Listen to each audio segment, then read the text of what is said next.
Esa pregunta la hicieron los maestros en Bolivia, porque Bolivia es un país eh, admirable en muchas cosas, pero ellos tienen ahora un proyecto educativo en el marco de del proyecto de descolonización, y atendiendo a una constitución plurinacional. El problema es que frente a una constitución plurinacional todavía el pensamiento es nacional. Entonces, tu pregunta es una pregunta eh, fuerte en términos de práctica política. Y cuando digo práctica política no estoy diciendo práctica partidaria, ni estoy diciendo topologías, em, topologías ideológicas, ¿no? Izquierda, derecha. Estoy hablando del sujeto del hombre como hombre político en su manera de operar y de hacer en la vida, en la realidad. Entonces, y hace referencia al sentido que tiene el proceso de enseñanza-aprendizaje como práctica política y no solamente como una instrumentación que también es una práctica política, ¿no? De repetición de información. Es una otra, diríamos, en México. Em, el pensamiento se coloniza en América Latina a partir de una monocultura.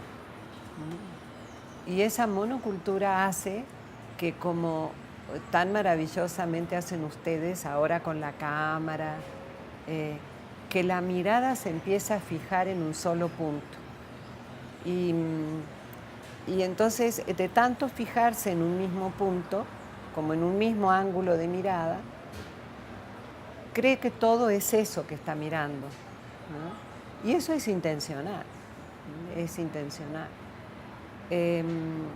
Descolonizar el pensamiento está profundamente ligado a ampliar conciencia y a tener un pensamiento histórico, a tener un pensamiento complejo, pero no complejo porque leía Morán, no porque leía un autor que habla de pensamiento complejo, sino porque hay una manera de mover el pensamiento, de organizar los esquemas mentales de manera compleja y no tan simple.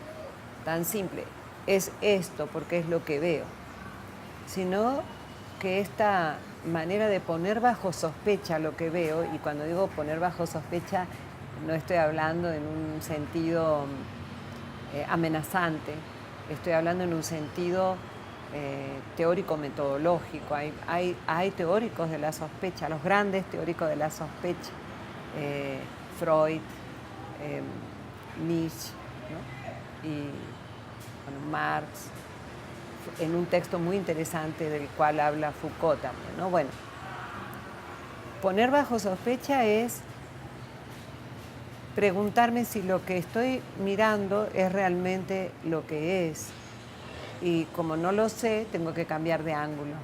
Como hacen ustedes en los medios, que me fascina verlos, por eso digo como son casi obsesivos en ampliar el ángulo, encontrar cuál es el mejor ángulo para poder crear una situación que realmente transmita lo que ustedes quieren decir.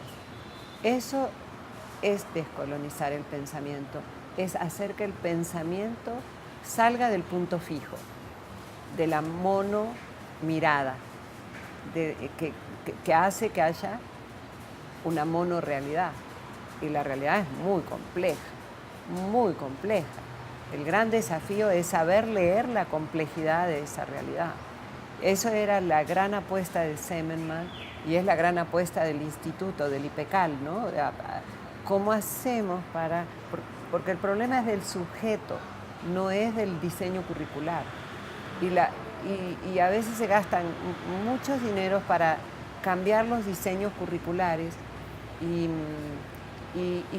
se atiende poco a cómo piensa y siente el sujeto maestro.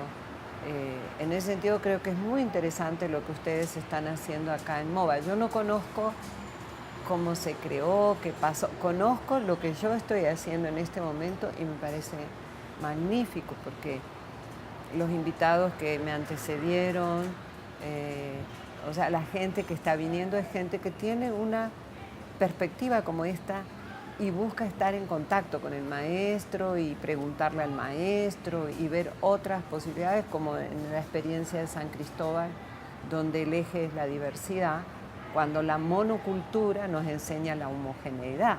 Entonces, creo que si todos sumamos fuerzas y esfuerzos, sería magnífico.